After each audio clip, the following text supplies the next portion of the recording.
Mimi nizungumze tu kimoja tu kwamba wanachama wenzangu, wana Simba wenzangu, kiukweli hali inatuumiza kila siku yani. Na nizungumze tu kimoja tu kwamba tatizo sisi wanachama wenyewe hatuna umoja.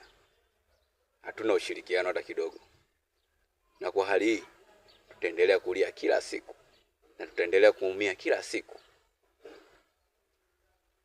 Kama viongozi walikuwa hapo juu hawatotoka kamwe, hii Simba haitakuja kukaa imara.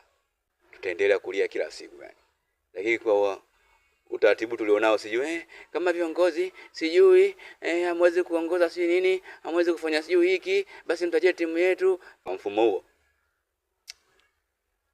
tutaendelea kulia kila siku yani.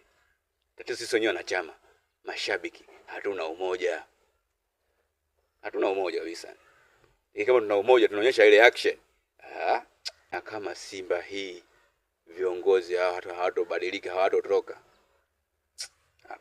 hakuna, tutaendelea kuumia kila siku tu. Tutaendelea kuumia kila siku. Na tutaendelea kuaminisha tu kwa mdomo. Tunaaminisha tu kwa mdomo. Tutakuwa tunaaminisha tu kwa mdomo.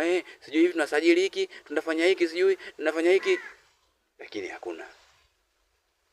Tuwe na umoja wanachama wenzangu, wana Simba wenzangu, tuwe na umoja. Kama tutakuwa na umoja, tutalia sana, tutaumia sana. Yani majirani zetu wataendelea tu, wataendelea kama wanaposema wenyewe miaka hadi timu zaidi miaka 10 wachukua makombe na watachukua tu kwa uongozi wetu tulionao.